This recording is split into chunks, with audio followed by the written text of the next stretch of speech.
Okay, so this is the first lesson for statics of rigid bodies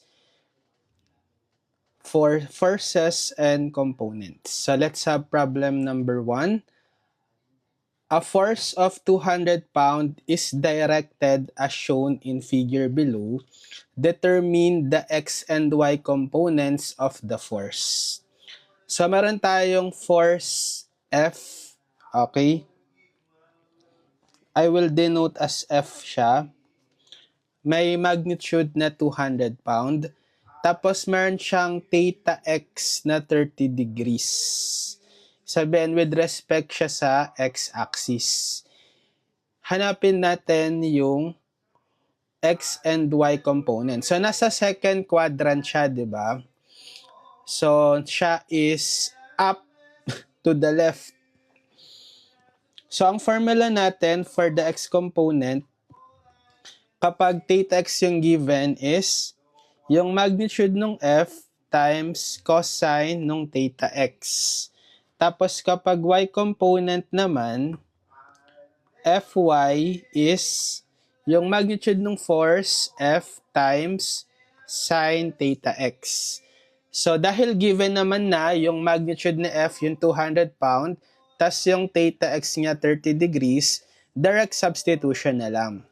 So bali si Fx is equal to F times 200 yung magnitude niya, 200 pound times the cosine nung 30 degrees theta x.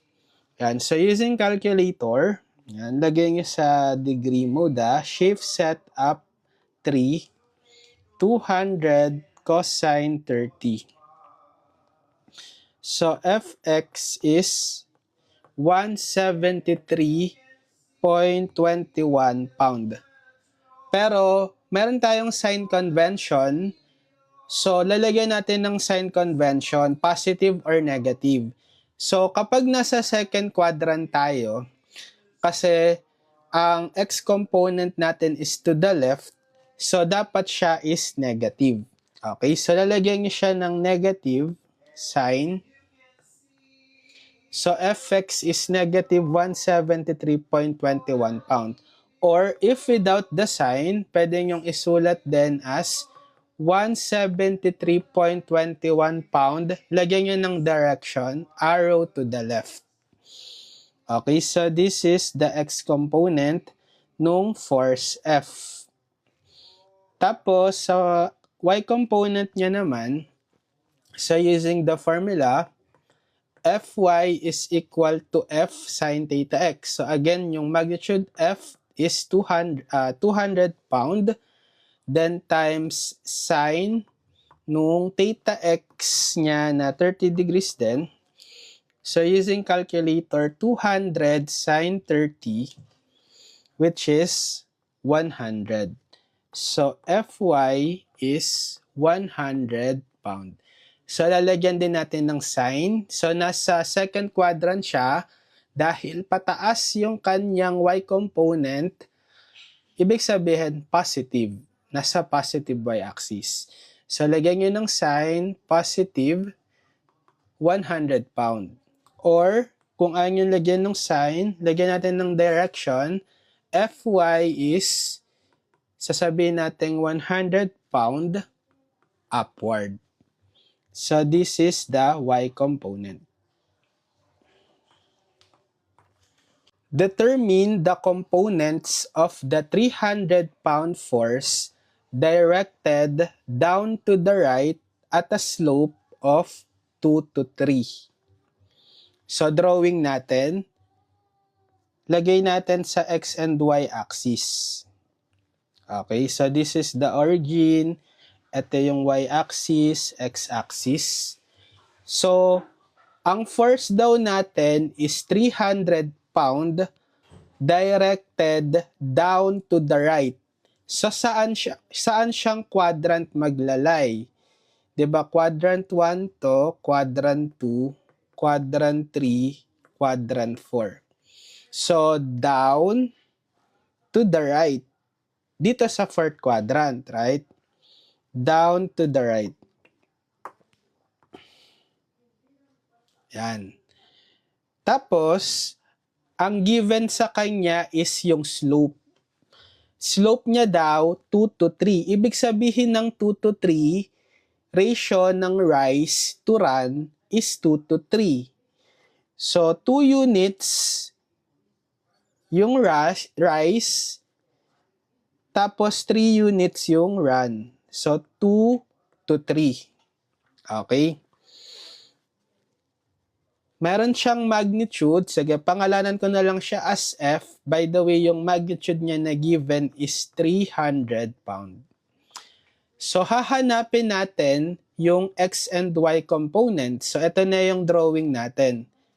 So, di ba, kapag X component, Fx is the magnitude ng force times cosine theta x. Kapag Y component, Fy is the magnitude ng force times sine theta x. E paano kapag wala tayong theta x? Diba? Supposed to be, meron dapat tayong theta x na ganito with respect sa x-axis para ma-apply yung formula. Kaso, kahit wala tayong theta x, pwede pa rin makuha yung component niyan kasi given tayo ng slope. Okay? So, etong theta x natin is, kung ilalagay natin dito sa first triangle, nandito siya. Okay? By alternate interior angle, di ba? Parallel ito, horizontal leg dito sa x-axis. So, kaya alternate interior angle congruent. Transversal itong force F. So, di ba 90 degrees to? Okay? So, pag kinumpleto natin yung dimension netong right triangle siya, bale nawawala itong hypotenuse niya na to. Kukuhain natin yung hypotenuse.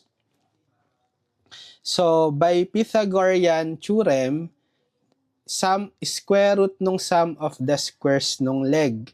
So, square root ng 2 square plus 3 square is square root ng 4 plus 3, 9, square root ng 3 square plus 2 square plus 3 square is 13. Square root nung 13. So, makukuha na ngayon natin yung cosine theta x saka sine theta x from the right triangle. Di ba? So, ang cosine theta x natin is from SOHCAHTOA is adjacent over hypotenuse. So, yung adjacent natin dito sa theta x is 3 over hypotenuse is square root of 13. And yung sine theta x din, makukuha na natin, which is equal naman siya sa opposite over hypotenuse. So, ang opposite dito sa theta x naman is 2. Right? 2 over hypotenuse is square root of 13. Yan. So, pwede na nating makuha yung Fx and Fy. So, Fx is magnitude ng force F, 300, times the cosine ng theta x is ito, 3 over square root of 13. So, Fx is 300 times 3 over square root of 13. Yan. Approximately 249.62 pound. Tapos, lalagyan natin ng sign. So, nasa fourth quadrant siya. Ano kasi yung first natin, di ba? Down to the left. Down to the right, sorry. So, ibig sabihin, nasa positive x-axis. Positive yung x component natin. Positive 249.62 pound. Or, if without the sign, yung absolute value lang ng magnitude ang gusto nyo ilagay, sabihin natin, Fx is 249.62 pound, tapos lagyan nyo ng arrow. Diba siya is to the right? Yan. So, pwede rin ganyan. So, ito yung x component natin. Next, yung y component naman, so Fy is F, again, yung F, yung magnitude is 300, Then sine theta x. So yung nakuha nating sine theta x is 2 over square root of 13. So 2 over square root of 13 times natin sa 300. So 300 times 2 over square root of 13 is 166.41. 166.41 pound. Tapos, lalagyan natin ng sign.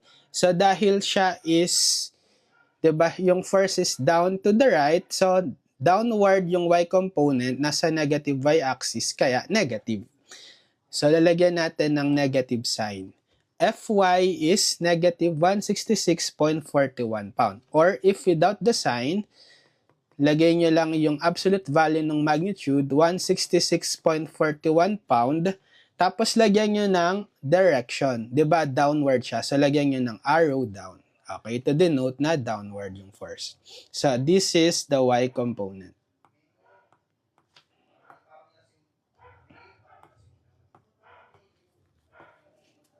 Okay, another method dito is, kung gusto nyo agad makuha yung theta x, diba, meron tayong nabuong right triangle.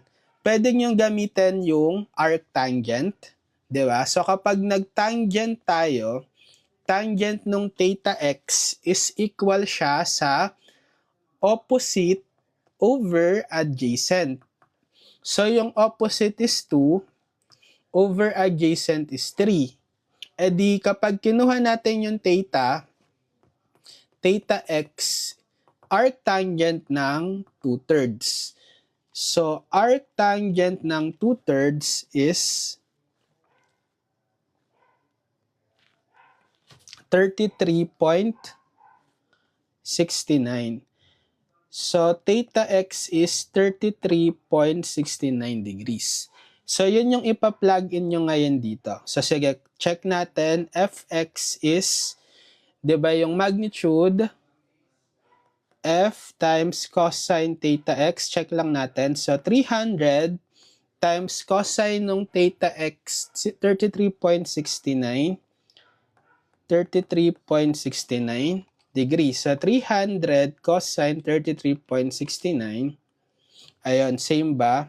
Tama. 249.62 din. 249.62 pound positive.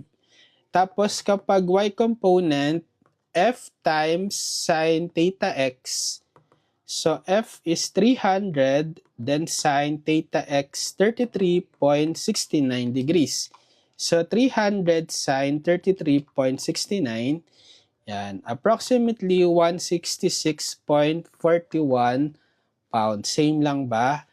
Yes. Tapos, lagyan nyo lang ng negative sign. Okay? Problem number 3. The components of a certain force are defined by Fx equals 300 pound and Fy equals negative 200 pound. Determine the magnitude, inclination with x-axis and pointing of the force. So, this time, ang given sa atin is yung values ng mga components. So, si Fx daw is 300 pound, yung x component. Fy component daw is negative 200 pound. So, ang pinapahanap naman ngayon is yung mismong force, tsaka yung inclination niya, tsaka pointing. So, pag dinrawing natin sa x and y axis, so this is the y-axis, x-axis, the origin. So, yung x component is 300 pound. Positive siya, no? So, dito siya sa positive x. Let's say ito. To the right kasi positive. So, Fx is 300 pound. Tapos si Fy, negative. So, pag negative yung y component, downward. Nasa negative y-axis. So, siya is 200. So, let's say nandito. Pababa. So, ito si Fy, 200 pound downward. So, pag hinanap natin yung pinaka-force F, extend natin, okay, kuhain yung point of intersection netong Fy and Fx. So, ito yung point na to. From the origin, connect nyo lang to this point, yan na si F. Okay? Ito si F. So, nawawala yung magnitude niya, tsaka daw yung inclination or yung theta x with respect sa x-axis. So, paano hanapin yung F? Yung magnitude, di ba by ano lang yan? By Pythagorean, F is equal to the square root of fx square plus fy square.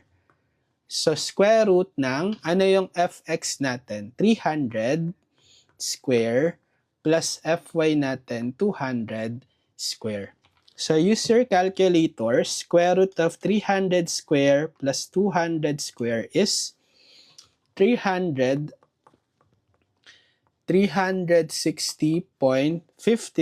pound. So ito yung ating magnitude. Tapos yung theta x naman, pwede natin gamitin yung arctangent nung Fy over Fx. Yan. So, substitute natin. So, Fy is 200. So, wag kayong malilito dito ha. Kahit negative 200 siya yung nakalagay, kapag ipa-plug in nyo na siya sa arctangent or kahit dito sa formula fx square plus fy square, kahit i-disregard nyo na yung sign. Basta naka-drawing na siya sa x and y axis. Okay?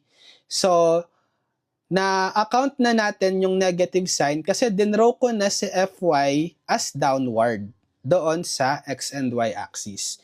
So, i-disregard nyo na yung sign. Puro absolute value na lang. So, bale, arctangent nung fy is 200 over fx is 300. So, arctangent ng 200 over 300 is, ayun, 33.69 degrees. 33.69 degrees. So, dito sa drawing natin, lagyan na natin ng value. Yung magnitude ng F is, eto, 360.56 pound. Tapos yung theta x, eto yon. With respect sa x-axis, 33.69 degrees. 33.69 degrees. Yan. Tapos, yung pointing daw niya, i-indicate din natin. Sabihin nun, pag pointing, yung direction niya, kasi nasa fourth quadrant, di ba? Ibase niya sa direction ng mga x and y component. So, yung y component is down, tapos yung x component is to the right. So, therefore, F is down to the right. So, as a summary ng answer, magnitude ng force is 360.56 pound. Sasabihin niya siyang down to the right at theta x equals 33.69 degrees. So, this is the answer. Okay, gets? Determine the x and y components of each of the forces shown in figure below. Yan. So, meron tayong mga forces, si force F, force T, tsaka si force P, nasa x and y axis. Yan. Hanapin daw natin yung x and y component. So, isa-isahin natin. So, simulan ko dito kay force F muna. So, for force F, yan. So, nasaan siya? Second quadrant, di ba? So, first quadrant, second quadrant, third quadrant, fourth quadrant. Yan. So, sa force F, wala tayong theta x, di ba? Di ba ang formula natin, kapag x component, fx is the magnitude equal to the magnitude ng force times cosine theta x. And for the y component, fy is equal to the magnitude ng force times sine theta x. So, ito yon yung theta x dapat. So, walang given theta x. Ang given instead is yung slope. Right? So, baguhin ko lang to. Gawin ko siyang 12. Okay? Kasi ang nabigay is yung hypotenuse. Usually, ang ibibigay is yung slope na rise over 1. So, kapag ang given is slope, walang theta x, makukuha nyo pa rin yung mga sin theta x saka cosine theta x, di ba? Kompletuhin nyo lang tong right triangle kasi ang given dito is yung dalawang leg. Ito yung slope rise over 1, 12 to 5.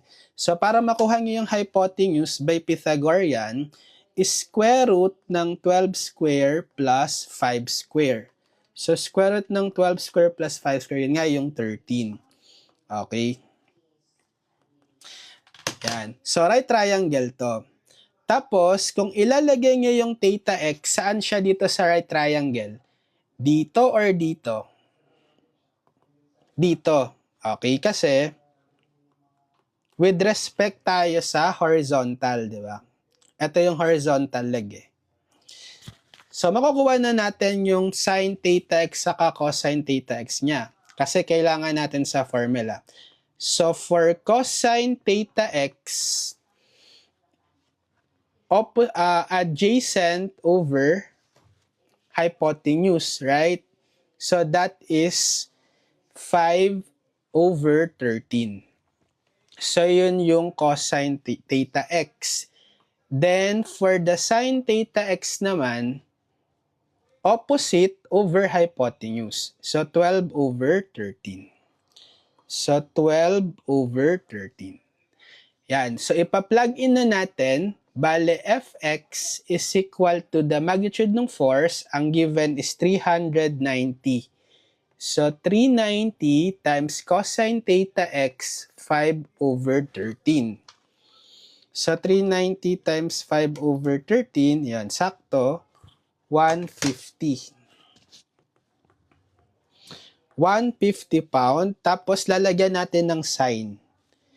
Diba, nasa second quadrant siya, so yung x component is to the left, negative. So, lagyan nyo ng negative sign, negative 150 pound, or kung gusto nyo is yung absolute value lang without the sign, sabihin natin, fx is 150 pound, lagyan nyo ng direction to the left. Yan. Next, yung y component niya naman, so, Fy is F sin theta x. So, yung magnitude ulit is 390. Tapos, yung nakuha nating sin theta x, 12 over 13. So, using your calculator, 390 times 12 over 13, 360. So, Fy is 360 pound. So, ano yung sign? Diba second quadrant, so positive yung y component, upward. So, lalagyan nyo positive 360 pound. Or, kung ayaw nyo may sign, absolute value lang, 360 pound, lagyan nyo ng direction, arrow up. Kasi upward yung force. Yan. So, this is the y component. Next, dun naman tayo sa force t naman. Okay, so for t, so kay t, mas madali siya kasi given na agad yung theta x, di ba? 45 degrees. So, direct substitute na lang sa formula. So, tx is equal to magnitude ng force t times cosine theta x. So, ang magnitude ng t given is 400 pound. So, 400 times cosine theta x niya, 45 degrees. 45 degrees. So, 400 times cosine 45 is, yan, 282.84 pound. Tapos, lalagyan natin ng sign. Diba, nasa third quadrant siya, negative yung x component to the left. So, lagyan niya ng negative. Negative, negative. Or, kung ayaw nyo lagyan ng sign, sabihin nyo na lang na 282.84 pound to the left.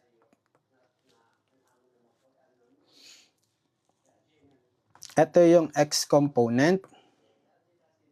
Yung y component, ty is t sine theta x naman. So, ty is t, again, yung magnitude 400 pound. Diba? Tapos, sine nung theta x, same lang, 45 degrees. So, 400 sine 45 is, pareho lang sila. 282.84 pound. So, lalagyan natin ng sine. Diba? Third quadrant siya. So, yung y component is negative. Kasi, down to the left. So, negative sign. Lagyan nyo ng negative sign yung ty. Or, kung walang negative sign, yung absolute value lang ng magnitude, 282.84 pound, lalagyan nyo ng direction, arrow down, downward.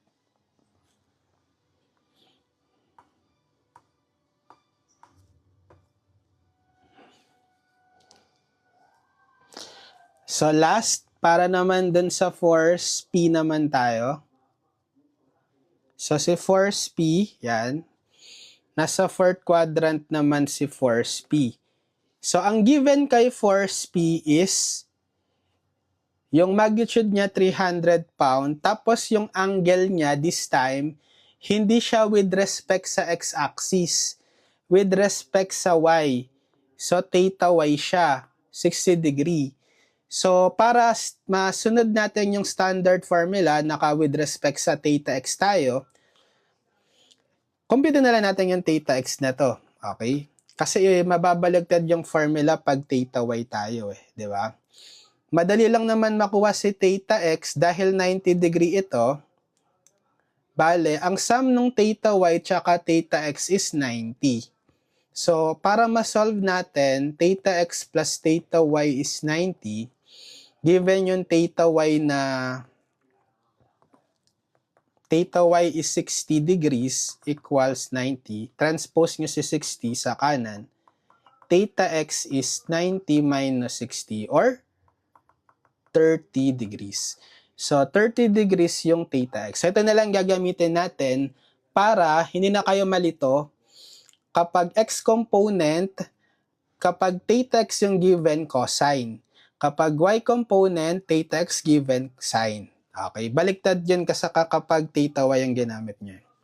So, for x component, P, again, is cosine. Px is equal to magnitude ng P times cosine theta x. So, yung P natin is 300 pound yung magnitude. So, 300 times cosine theta x 30 degrees. So, 300 cosine 30, ayan, 259.81. 259.81 pound. So, lalagyan natin ng sign. Nasa fourth quadrant siya. Ibig sabihin, positive yung x component. Kasi down to the right. Okay, so positive yung px. Lagyan nyo ng positive sign. Or, if without the positive sign, yung absolute value lang, px is 259.81 pound. Tapos, lagyan nyo ng arrow pointing to the right. Kasi to the right siya, di ba? Yun yung direction nyo. So, this is the x component.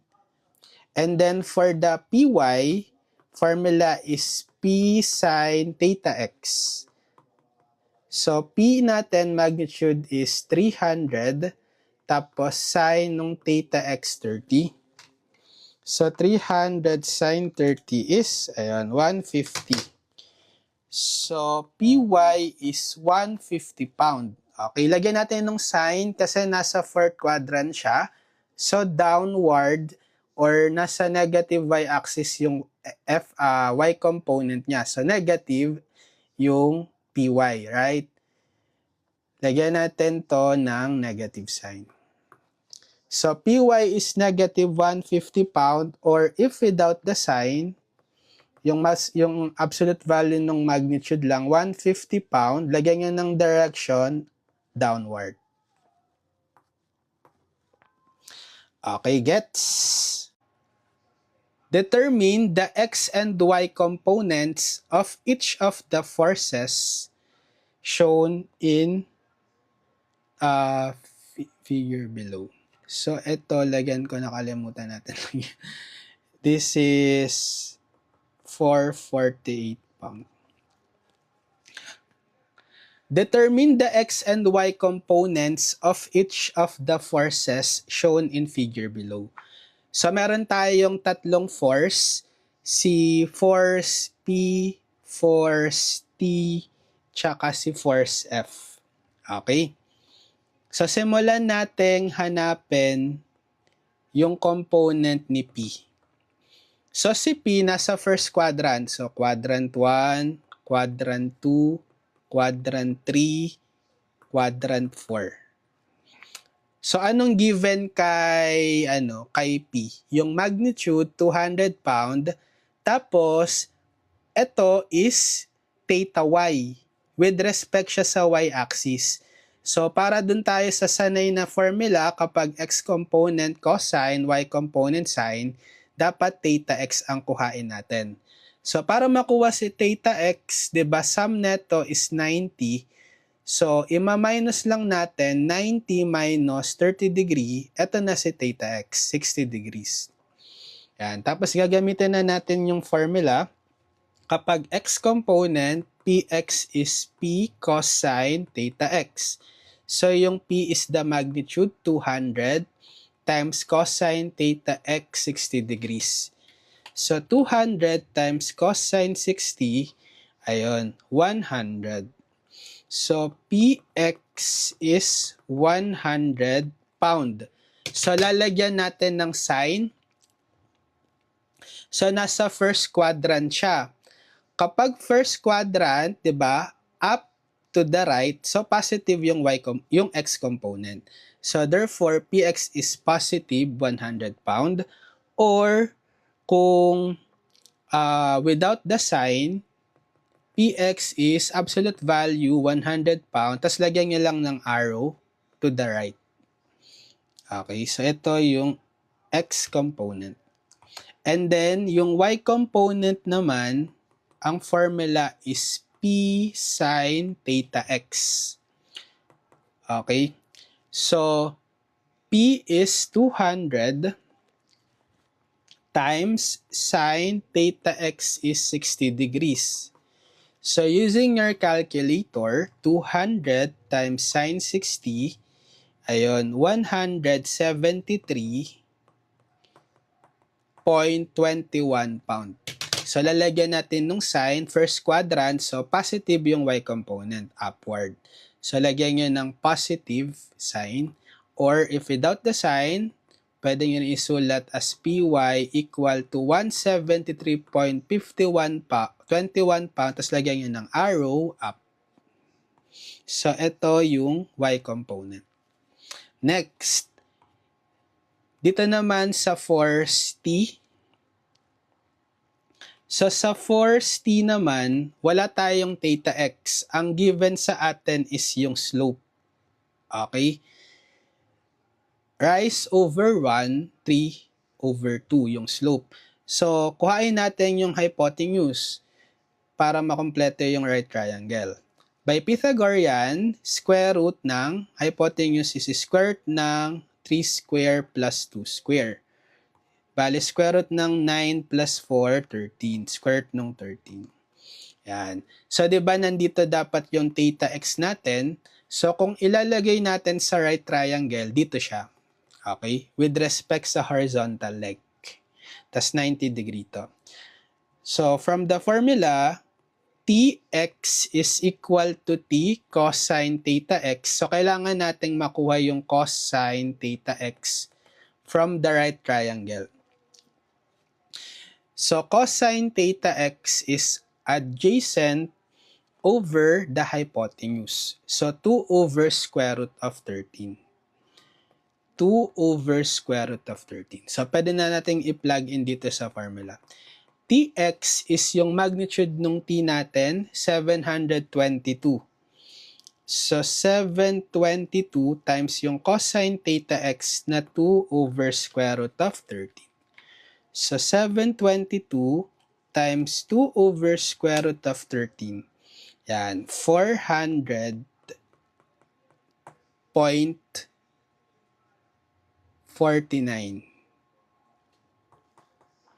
pound. So, anong sign niya? Nasa second quadrant siya. So, ibig sabihin, up to the left. So, to the left or negative yung x component. So, lalagyan natin ang negative sign. Negative 400.49 pound. Or, if without the sign, Tx is 400.49 pound to the left. Yan. Next, yung y component niya naman, so diba ty is t times sin theta x. So yung sin theta x makukuha ulit natin sa right triangle. So sin theta x is opposite over hypotenuse. Bale, 3 over square root of 13. So sin theta x natin is 3 over square root of 13. So, pa-plug-in na natin dito sa formula. So, ty is t, magnitude, diba, 722. Same lang, 722 times sin theta x, 3 over square root of 13. So, 722 times 3 over square root of 13, yan. Ty is approximately 600.74 pound. So, lagyan natin ng sign. So, nasa second quadrant siya, up to the left. So, upward yung y component, positive. So, positive 600.74 pound. Or, kung yung absolute value ng magnitude, ty is 600.74 pound, tapos lagyan nyo ng arrow up for the direction.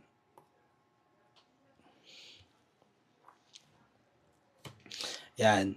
So, next, last, para naman sa force F naman. Okay, so force F, wala rin siyang theta x. Ang meron sa kanya is slope. Diba? Yan. So, ang slope natin for force F is rise 1, run 2. So, 1/2 yung slope. Kompletuhin natin yung dimension nitong right triangle. Hanapin yung hypotenuse. So, by Pythagorean, square root ng 1 square plus 2 square. Or 1 plus 4, 5. Square root of 5. Yan. So, diba nandito yung theta x natin? So, kung ilalagay natin to sa loob ng right triangle, dapat nandito siya. Okay? Tapos ito yung 90 degrees. So, makukuha na rin natin yung sin theta x at cosine theta x. So, for the x component, fx is f cosine theta x. So, kailangan natin ng cosine theta x. So, from the right triangle, bale, ang adjacent, cosine theta x is adjacent over hypotenuse. Adjacent is 2. Over hypotenuse is square root of 5.